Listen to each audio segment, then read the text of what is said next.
ngayon po ay araw ng Miyerkules, ika-29 ng Hunyo, taong 2016. Narito ang mga balitang patuloy na tinututukan sa Pilipinas at sa buong mundo.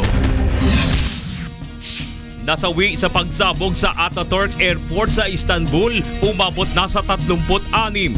Filipino community sa Turkey, mahigpit na pinag-iingat. Mga media organization naghahanda na sa Malacanang para sa inaugurasyon ni President-elect Rodrigo Duterte bukas. Ilang panuntunan sa Comelec Bank na isrebisahin ni Commissioner Ruwen Aguanzon. Pagresolba sa internal security threat, mas prioridad ng bagong Armed Forces of the Philippines Chief of Staff kaysa sa territorial dispute sa West Philippine Sea. At panukalang batas na magbabalik sa parusang bitay sa bansa, nakatakda ng ihain bukas sa Senado. Una sa ating mga balita ngayong tanghali. Umabot na sa 36 ang nasawi habang 147 na ang sugatan sa pagsabog sa entrance ng Ataturk Airport sa Istanbul, Turkey. Ayon sa mga otoridad, isa sa 3 suicide bomber ang nagawa pang magpaputok sa mga pulis bago pasabugin ang sarili. Bunsod dito, nagpalabas na ng travel alert ang Turkish government sa mga manlalakbay at turista, lalo na sa mga pangunahing syudad ng Istanbul at Ankara. Inaalam na ng mga otoridad kung sino ang nasa likod ng pag-atake. Samantala, wala pang naiulat na Filipino casualties sa naganap na suicide bombing sa Istanbul, Turkey. Batay sa pahayag ng Filipino community sa Turkey, nananatiling mahigpit ang seguridad sa lugar at sinasabihan na rin silang mag-ingat at maging mapagmatyag. Pinayuhan na rin nila silang iwasang magpunta sa matataong lugar tulad ng mga shopping mall at bus station. Mas prioridad the Armed Forces of the Philippines Chief of Staff, Lieutenant General Ricardo Visaya, na resolbahin ang internal security threat, partikular na ang Abu Sayyaf Group, kaysa harapin ang problema sa territorial dispute. Mula sa Camp Aguinaldo, may report si Rosalie Cos, live. Magandang tanghali, Rosalie. Magandang tanghali, Bernard. Nais ng papalit na pinuno ng hukbong sandatahan ng Pilipinas na si Lieutenant General Ricardo Visaya na labanan ang teroristang grupong Abu Sayyaf sa loob ng 24 oras araw-araw o 24/7. Bagaman sapat ang tauhan ng AFP na nagsasagawa ng tuloy-tuloy na opensiba laban sa ASG, ayon kay Lieutenant General Visaya, kinakailangang tutukan ng operasyon at magdagdag din ng mga kagamitang magagamit ng mga sundalo sa pagtugis sa bandido at teroristang grupo. Binigyang diin din ito na mas prioridad ngayon ng militar ang pagresolba sa bansa sa internal security kaysa sa pagtugon sa territorial defense. Ito ay dahil ang pagtugon sa West Philippine Sea Maritime Dispute, ANYA, ay ginagawa na sa pamamagitan ng peaceful resolution. Ganun pa man, ipinahayag din ni Lieutenant General Visaya na kinakailangan pa nitong ikonsulta at hinga ng guidance si President Rodrigo Duterte sa magiging hakbang at pagtugon ng militar sa usapin ng internal security at territorial defense. Ang kanyang mga proposal bilang bagong Chief of Staff ng AFP, kabilang na ang 24/7 offensive at pursuit operations laban sa Abu Sayyaf, ay ilalatag sa unang command conference ng mga opisyal ng militar at pulisya kay President Duterte sa Biyernes. Bernard? Maraming salamat, Rosalie Cos, nag-uulat ng live mula sa Camp Aguinaldo. Naghahanda na ang iba't ibang media organization sa Malacanang para sa makasaysayang inaugurasyon ni President-elect Rodrigo Duterte. Mula sa Malacanang, may report si Nel Maribuhok, live. Nel, kamusta na ang sitwasyon dyan? Bernard, isang araw nga bago ang inaugurasyon ni President-elect Rodrigo Duterte ay mahigpit na rin ang ipinatutupad na seguridad dito sa Malacanang Complex, kung saan nagsisimula ng maganda ang iba't ibang media organization para sa makasaysayang panunumpa bukas ng ika-16 na Pangulo ng Bansa. Hindi papayagan ng sinumang media organization na makapasok ngayon sa Malacanang Complex kung walang kaukulang accreditation. Dito sa area ng New Executive Building ang magiging lugar ng mga mamamahayag. Siyam na broadcasting company ang papayagan na makapwesto sa Palace Grounds kung saan makikita ang pagpasok ng mga bisita at kung saan dito rin isasagawa ang departure honor kay Pangulong Benigno Aquino III. Batay sa nakuha nating impormasyon, bukas ng alas 10:30 ng umaga, darating sa palasyo ng Malacanang si President-elect Duterte. Ngunit inaasahan na darating na mamayang gabi ang incoming President sa Maynila mula sa Davao City. Bernard? Maraming salamat, Nel Maribuhok, nag-uulat ng live mula sa Malacanang. Nagdaos ng peace rally ang iba't ibang grupo na sa Davao City bilang suporta sa peace process na isinusulong ng incoming administration at National Democratic Front of the Philippines o NDFP. Narito ang report.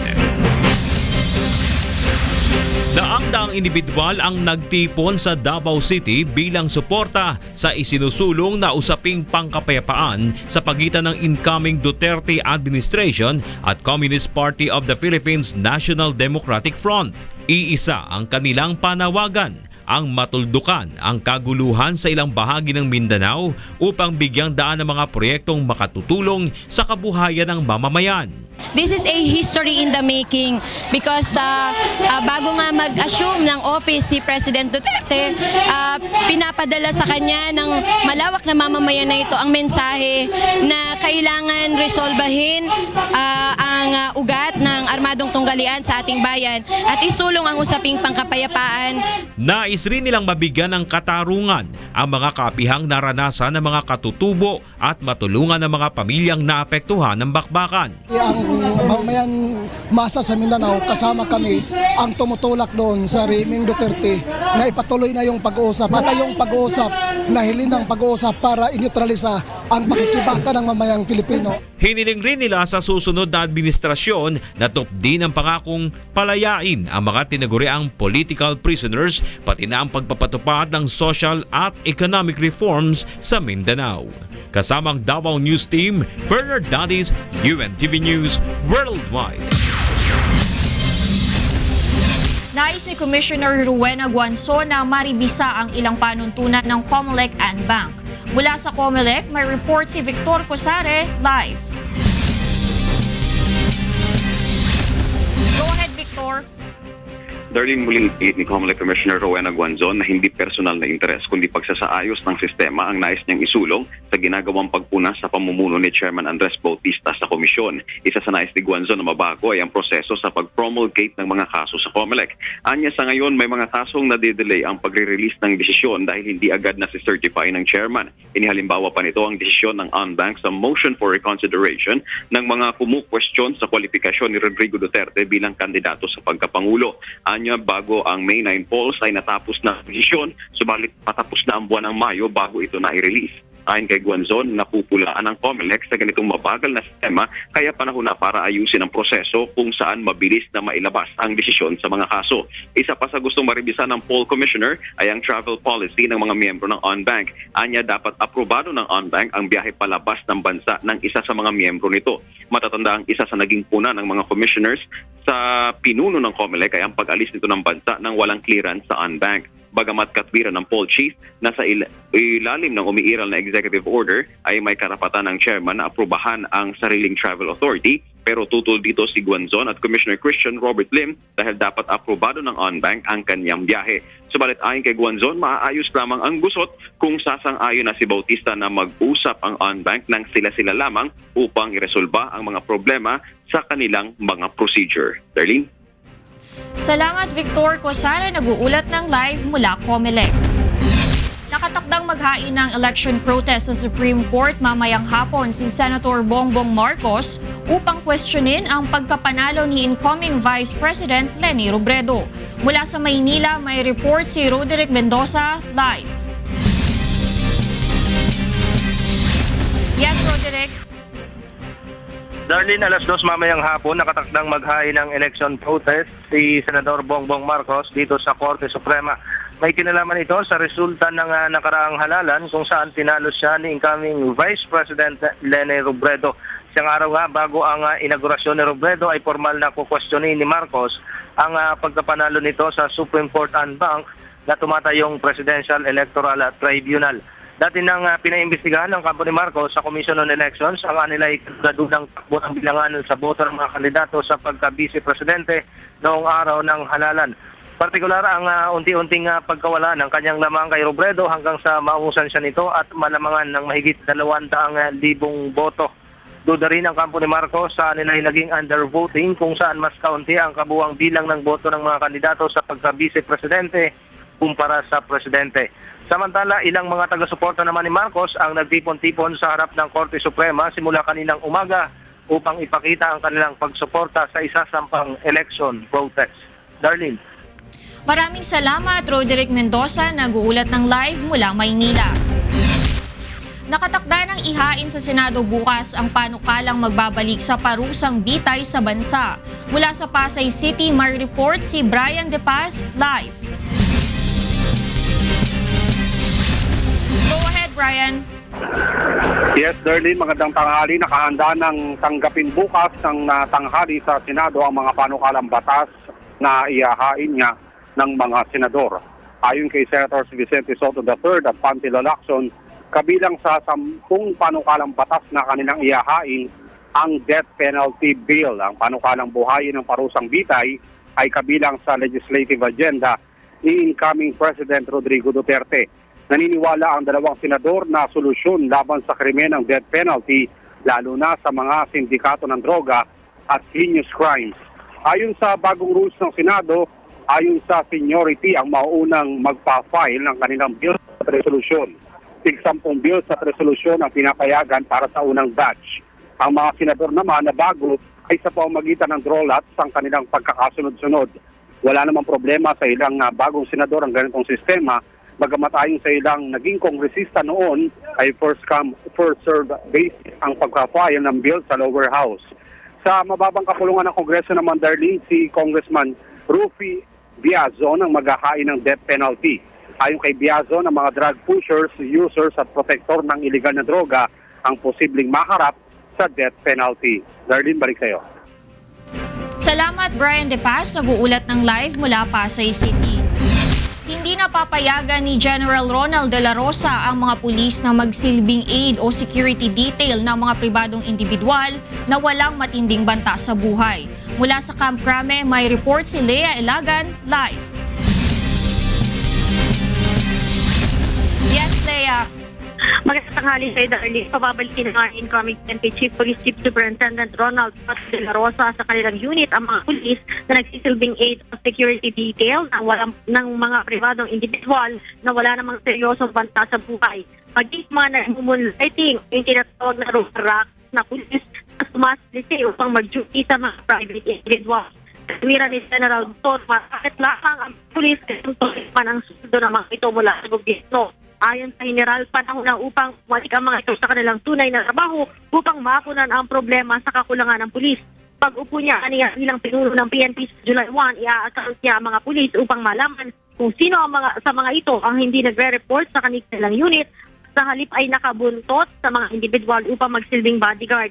Payo ni General De La Rosa sa mga pulis, isuot ang uniforme at bumalik sa krame upang gawin ang mandato na pagsiservisyo sa publiko sa halip na pagbabantay sa iisang tao na kaya namang magbayad ng mga bantay mula naman sa mga private security agency. Maraming salamat, Lea Ilagan, nag-uulat ng live mula Camp Crame.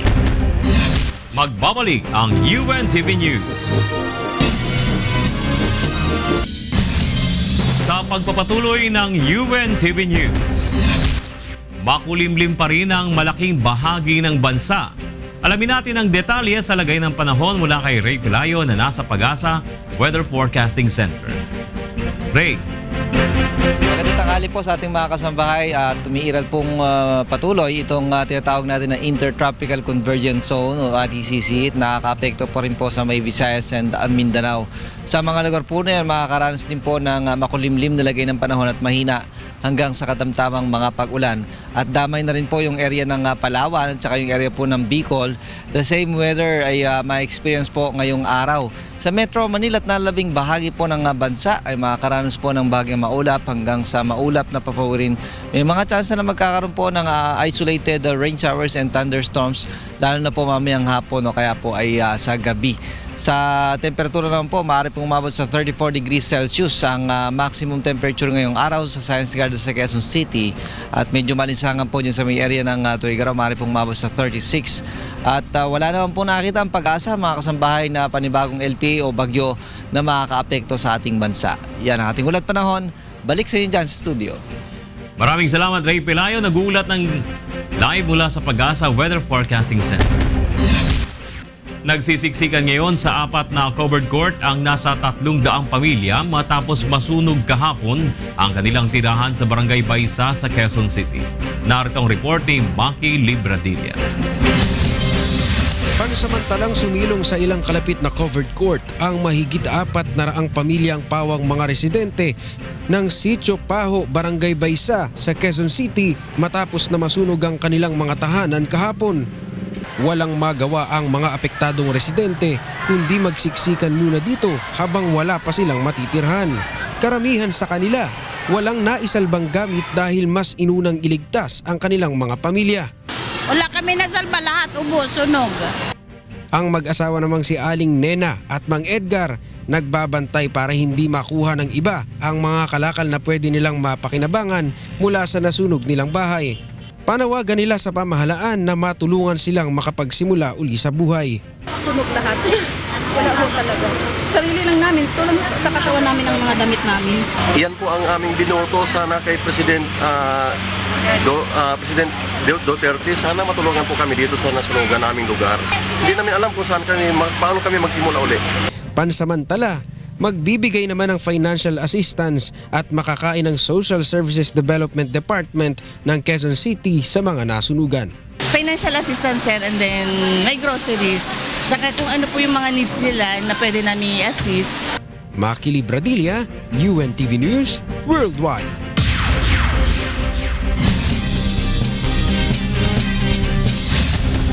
Nahulihan ng hinihinalang shabu ang 5 taga Baseco Compound sa isinagawang one-time big-time operation ng Ermita Police kagabi. Naritong report ni Jericho Albano. Hindi nakaligtas sa kamay ng mga otoridad ang 5 suspect na nahulihan ng illegal na droga sa Block 9 ng Baseco Compound sa Maynila kagabi. Na-recover sa mga itong 20 sachets ng hinihinalang shabu na tinatayang nagkakahalaga ng 60,000 pesos. Ayon kay Ermita Police Station Commander Police Superintendent Albert Barot, nahuli ang mga suspect dahil na rin sa ulat ng mga opisyal ng barangay sa talamak na bentahan ng droga sa lugar. Nadiskubre ang hinihinalang mga shabu nang sitahin ng mga pulis ang mga suspect. Nagtangkapang tumakas ang 5 subalit hindi rin ito nakaligtas. At nung nag-conduct tayo ng stop and frisk, by chance, nahuli po natin sila. Although nagkaroon ng takbuhan, pero inabot sila ng tropa. Nung pinaano natin yung sa bulsa nila, kung ano ang laman, doon kita natin yung dala-dala nilang mga shabu. Na ano lang naman po, nagkataon lang po nandun na po ako sa bahay niyo. Wala pong droga na huli sa amin na mismo. Malaking tulong ngayon ayon kay Barot ang kooperasyon ng mga tauhan ng barangay para sa ikadarakip ng mga drug personality sa Baseco area. Naharap sa kasong paglabag sa Comprehensive Dangerous Drugs Act of 2002 ang 5 na kasalukuyang hawak ng Ermita Police Station. Jericho Albano, UNTV News Worldwide.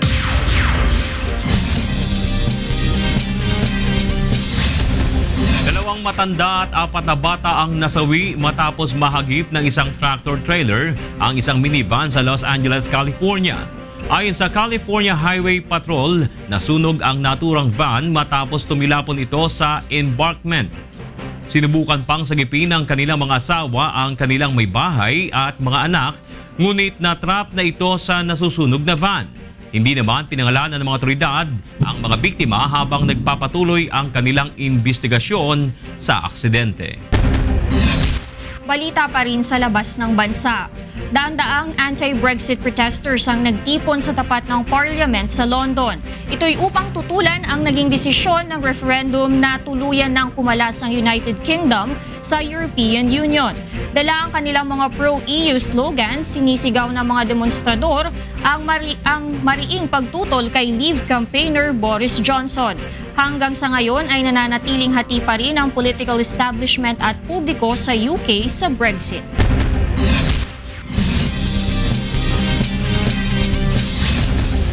Magsasagawa ng contingency meeting ang Zamboanga City Disaster Risk Reduction and Management Office at ilang ahensya kaugnay ng banta ng La Nina phenomenon. Mula sa Zamboanga City, may report si Dante Amento live. Yes, Dante. Darlene, magandang tanghali. Sa darating na Biyernes, 1 ng Hulyo ay magsasagawa ng komprehensibong pagpupulong ang Zamboanga City Disaster Risk Reduction and Management Office o CDRRMO kasama ang La Nina Technical Working Group. Ilalatag at tatalakayin dito ang mga konkretong hakbang sa pagtugon sa mga kalamidad na kaakibat ng panahon ng tag-ulan gaya ng baha, landslide at inaasahang pag-iral ng La Nina phenomenon sa huling bahagi ng taon. Tutukuyin din ang mga calamity-prone areas at mga pangunahing evacuation center at mga ligtas na lugar na maaaring puntahan ng ating mga kababayan na mabibiktima ng sakuna. Kabilang sa mga inaasahang dadalo sa pulong ay ang mga kinatawan ng Pag-asa, DILG, DSWD, Office of the Civil Defense, AFP, PNP, PHIVOX at iba pang frontline agencies. Ito lamang mga araw ay nakaranas ng madalas at malalakas na pag-ulan ang Zamboanga City na nagpabaha sa ilang barangay. Muli namang paalala ng lokal na pamahalaan sa ating mga kababayan na maging mapagmatsyag, mag-ingat at agad sumunod kapag pinalilikas. At yan ang update. Balik sa iyo, Darlene. Maraming salamat, Dante Amento, nag-uulat ng live mula sa Zamboanga City. Mas papalakasin pa ng Provincial Disaster Risk Reduction and Management Office ang sistema ng komunikasyon, lalo na sa mga isla ng Masbate na kalimitang dinadaanan ng mga bagyo. Narito ang report ni Jerry Galicia. Plano ng Provincial Disaster Risk Reduction and Management Office o PDRRMO na paigtingin ang sistema ng komunikasyon sa tatlong isla ng Masbate. Ayon kay PDRRMO Head Juni Castillo, malimit daan ng bagyo ang mga isla ng Burias, Ticao at Masbate mainland. Kaya hindi agad na i-report ang pinsala dahil bumabagsak ang linya ng komunikasyon at kuryente. Isa kasi na naging problema natin nung muna, cannot be reached halos lahat ng mga munisipyo. Diba? So, palalakasin natin yung ating mga communication equipment para even during disasters. Bagamat may ginagamit silang two-way radio at antena, hindi naman ito sapat upang makakuha ng aktwal na impormasyon sa bawat bayan. Kaya plano nilang maglagay ng satellite phone sa lahat ng munisipalidad para sa maayos na komunikasyon. During disaster, syempre all the telcos are down. Usually all the telcos are down. So ang isang natitiran lang talaga yung satellite communication. Kasi dun sa satellite communications, pwede kang mag-data doon, internet. Diba? So yung mga reports, yung mga pwedeng text messages, pasok pa rin.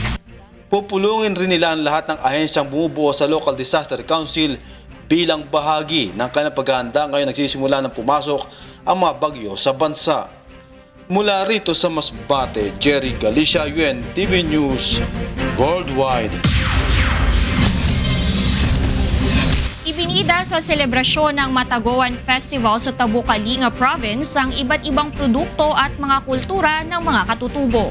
Narito ang report ni Grace Doctolero. Nagpakitang gilas ang mga katutubo ng Tabuk City, Kalinga Province sa isinagawang street dancing sa pagdiriwang ng ika-15 taon ng Mataguan Festival. Suot ang traditional costume, ipinakita ng mga katutubo ang kanilang kultura pati na ang isa sa may pinagmamalaki nilang produkto na tabuk rice. Sa 13 kalahok na barangay sa Festival of Festival Street Dancing, ang Bamboo Fest ng Barangay Dupag ang tinanghal na kampyon. Best in Musicality naman ang inatata ng Barangay Kudal, habang Best Choreography ang kapidikot ng Barangay Bagong Bayan. Natawag na Festival of Festivals kasi we have organized 13 barangay festivals here in Tabuk City out of 42 barangays. So for these 13 barangay festivals, they have passed through a process. They have showcased their culture, their way of life, and the local products. So depende po kung ano yung festival na showcase nila. Ayon kay Tabuk City Mayor Ferdinand Tuban, layunin ng festival na mahikayat ang mga turista na bumisita sa kanilang bayan at subukan ng mga produktong dito lamang matitikman at makikita gaya ng Kalinga Brew. Pero ang pinaka tourism na inaano namin dito sa Tabuk is the hospitality of the people.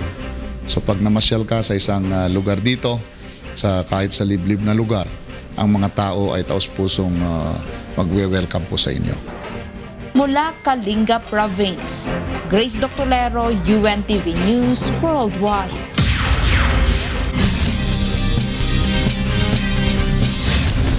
Hindi na maglalaro sa Rio Olympics sa Agosto ang top-ranked golfer na si Jason Day. Sa Twitter post ng Filipino-Australian na si Day, sinabi nito na ang posibleng transmission ng Zika virus at ang potensyal na makaapekto ito sa kanyang pamilya ang dahilan ng pag-withdraw niya sa 2016 Olympics. Si Jason Day ang ika-4 na kilalang golfer na umatras sa Rio Olympics dahil sa Zika virus scare. Ibinalik ang larong golf sa Olympics matapos ang mahigit 100 taon.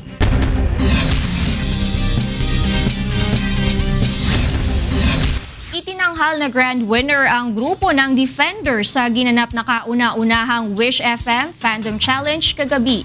Narito ang report ni Joan Nano. Winner is Defenders. Hinirang na grand winner ang fan group ng The Voice Season 2 champion na si Jason D sa ginanap na Wish Ultimate Fandom Challenge kagabi sa Smart Araneta Coliseum. Ang Wish Fandom Challenge ay isang friendly competition kung saan nakilahok ang mga singer at ang kanilang mga fans sa iba't ibang aktibidad gaya ng Twitter trending battle at ilang sports activities. Layunin nitong mabigyan ng pagkakataon ng mga fans na maipakita ang kanilang suporta at pagtangkilik sa mga musika ng kanilang paboritong OPM artist. Iginawad sa Defenders ang grand cash prize na nagkakahalaga ng 1 million pesos. Nakuha naman ng fan group ni Darren Espanto na Darrenatics ang first place. Second place naman ang Juanistas. Third runner-up ang Moenatics habang nasa 4th at 5th place ang Daryl Natics at Francis Natics. Bukod sa mapapanalo ng cash prize, pinagpapasalamat rin ng mga fans na sa pamamagitan ng Wish Fandom Challenge ay nabigyan sila ng pagkakataon na makapag-perform dito sa Smart Araneta Coliseum kasama ang kanilang mga paboritong celebrities. Samantala, kabilang din sa mga inabangan kagabi ang mga performance ni Darren Espanto.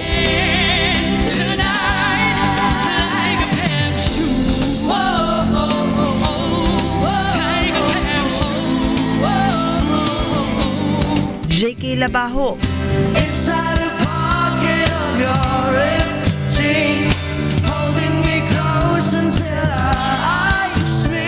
Francis Lim,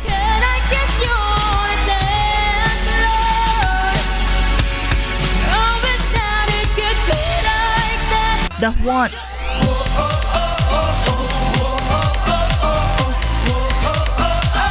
Daryl Ong,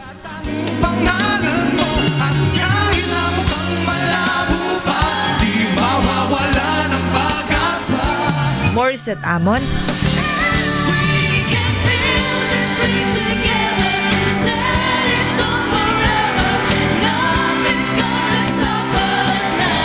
at Jason D.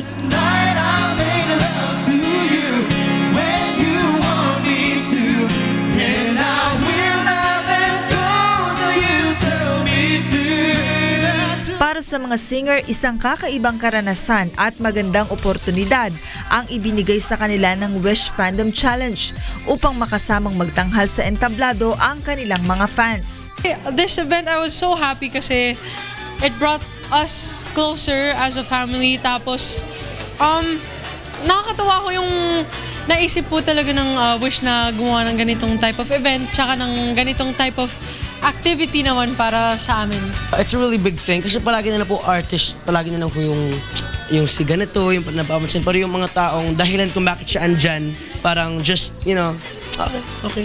So parang it's a really good thing for Wish. That's a really great idea. This concept brings the artist to the fans even more, and yun nga po parang dahil dito sa Ultimate Wish Ultimate Fandom Challenge, mas naging close sila sa isa't isa. I think yun ang pinaka-importante, plus nakakatulong pa po sila sa beneficiary, so sobrang nakakatuwa. Bukod sa magandang samahan na nabuo ng mga celebrity at fans, isang paraan rin ng proyektong ito upang makatulong sila sa mga kapuspalad nating mga kababayan.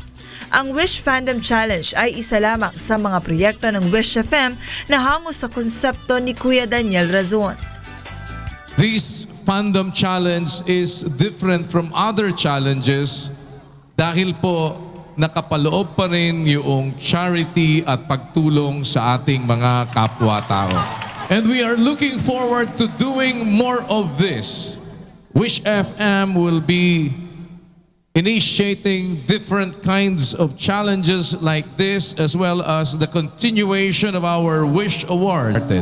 Wish FM will continue to grant wishes of those less fortunate fellow men here in the Philippines. John Nano, UNTV News Worldwide.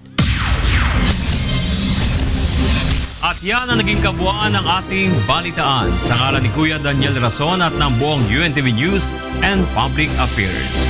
Ako si Bernard Danis. Ako naman si Darlene Basingan. May pangyayari bawat minuto, may balita bawat segundo. UNTV News, magandang tanghali.